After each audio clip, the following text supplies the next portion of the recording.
Hello, welcome back, Nick Lenz's Comic Corner, classic slash non-classic. This is episode number 286 and Doubleshot number 217.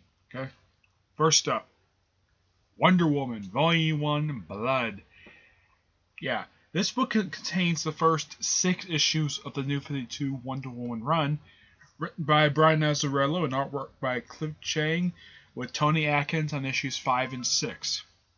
Now, pretty much, you can look at this, when you read this, pretty much the whole point of these 6 issues is to pretty much help set up the run. That's the whole point of these 6 issues. A lot of these books do in fact do this, where for steps up and explore down the line. Yeah. Now, they do in fact do the whole, Diana's got a new costume, and of course, this is also the first appearance of a lot of characters, like the character of Zola. Yeah, she makes the first appearance here. Hermes is got a different design.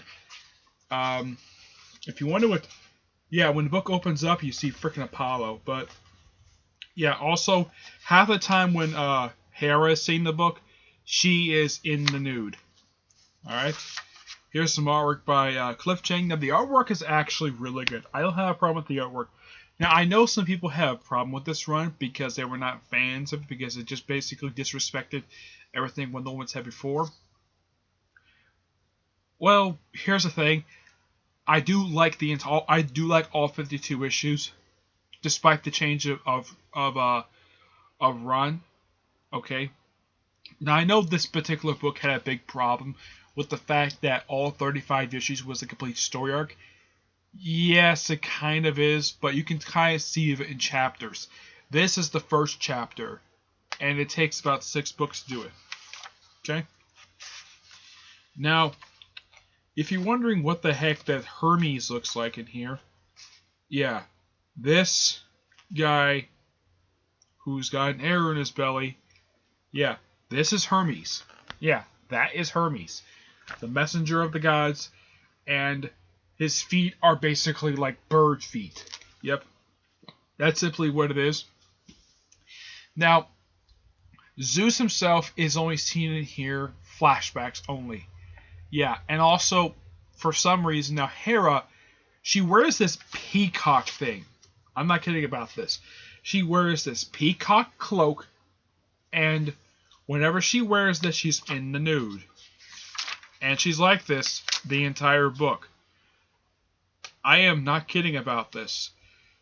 Basically, when you read this, half the time when you see Hera appear in this book, she's either wearing the peacock cloak, or she's wearing this outfit, which she actually is still wearing at the time of the third trade. Now, yeah, you got some redesigns of classic known Wonder Woman characters. Now, does she fight Cheetah or Giganta during this entire run? The answer is no. It's like Brian Azzarello did not want to do anything with the Wonder Woman known supporting characters and Wonder Woman villains. He just wanted to tell his own Wonder Woman story. Yeah, that is my personal opinion what Brian Azzarello wanted to do with the character. Now, I know the people who are not fans, who are basically are mixed when it comes to this. People are not fans of this. People do like this. And I know people love the Finch's run. I like it too. At least that one felt like was going forward. This one kind of felt move at a snail's pace. But despite that, this start is actually really good. And I give it a 9 out of 10. I know some people who actually do like my videos, who don't like that run, may disagree with that. That's your opinion. But this is my opinion. You don't have to agree with me. Alright. Next up, Deadpool Classic. Volume 13, Deadpool Team Up. Collecting Deadpool Team Up from 1998 and the entire Deadpool Team Up series that came out from 2010-2011. Now, this lasted, now number of issues is, now, here's the thing. The numbering is backwards. It's Deadpool Team Up number 899 to 893. Yeah, this is one of the 2 spin-off series he had in 2010. Yeah, there's all Deadpool Core. Now, those of you who don't know what Deadpool Classics is, it's, well, for the first 10 trades, first 10 volumes of this, it was collecting issues from Deadpool Volume 1. 10 pretty much finished that off. But Marvel decided, oh, because this is selling so well, let's put out more trades. As a matter of fact, they put out 5 more of these after they had already finished collecting the whole series. I mean, you have it where in Volume 11 you collect you collect the Merc with the Mouth series. In Volume 12 it's Deadpool Core, and this one it's all 17 issues plus, I think it's, actually it's 18 issues. Yeah, all 18 issues of Deadpool Team Up plus Deadpool Team Number 1. This book is thick. Really, really thick. And yes, he does team up with Thor. Pretty much you can see this series as a series of one-shot stories. Heck, he even teams up with US1, who at this point was called US 8 because of copyright purposes. He teams up even with It the Living Colossus. Now, there are a bunch of different writers in here. Alright. James Fowler writes Deadpool Team Up Number 1. Fred Van Lin, $8.99. Mike Benson, $8.98. Adam Glass does $8.97. Stuart Moore does $8.96. Christopher Lang does $8.95. It's all different writers in case y'all wondering. Rob Williams does issues $8.93 and $8.97. Ivan Brandon does $8.94. Just checking here, see, just in case I have more repeaters. No, there's no more repeaters. Surprisingly. David Lemon does $8.92. Frank Terry does $8.91. James Amos, who is the current writer of all new Inhumans, which is ending next month. I'm not happy with that. He does $8.90. Jeff Parker does $8.99.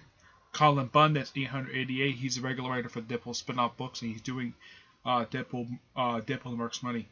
Rob Williams, like I already said, $8.87.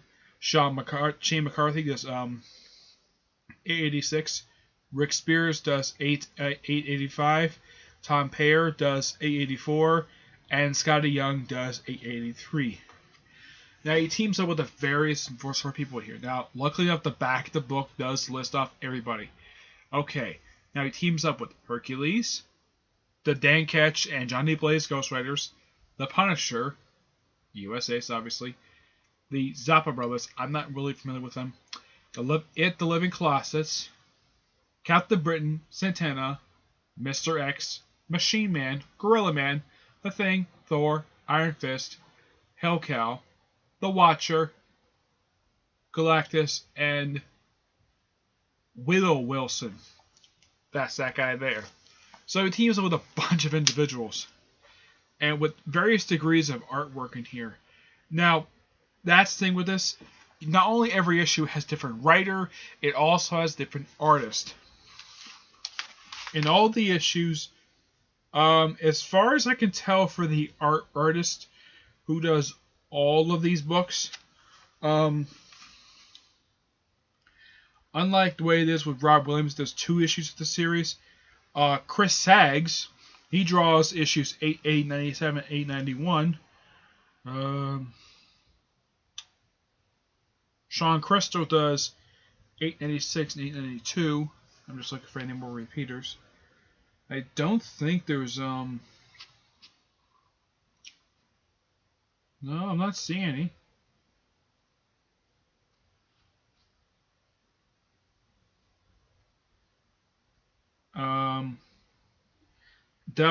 Deborah Taldick does, he draws 895 and 899. Trying to see here. I know I'm trying to annoy you, but yeah. So this is just pure fun to read because the Deadpool Team Up series. Now, there was a poll that Marvel did several years ago where asking which one of the 2 spin-off series that wanted to end. It was either this one or Deadpool Team, or it was Deadpool Team Up, and because at that point Deadpool had too many books at that point, so Marvel wanted to decrease the number of books they're publishing for Deadpool. And on that poll, it was Deadpool Team Up and Deadpool Core. I'm surprising Deadpool Max was not on the list too, maybe because it's published in a different imprint. That's my guess. Now, there was a poll put out, which series you want to end. Now, I voted to end Deadpool Core because I didn't think it was necessary. Deadpool Team Up, I actually enjoyed this series when it was coming out. Yes, I actually was reading this series. I don't own any of the issues, but I actually love the series. I thought I had a sneeze there, but yeah. I never owned any of the issues, but I loved reading this series. It was just so good to read this series. Now, there is one death in this series, and that's Slaymaster. Yeah, he gets killed off during the Captain Britain issue. Yeah. The Santana issue was just so funny. When you make a chance to read a Santana issue, yeah, half the time, pretty much, Deadpool, this is before Deadpool got married, so don't have to worry about his wife being here. But half the time most of the time when she was appearing in the issue, Deadpool wanted to sleep with her so badly. Yeah.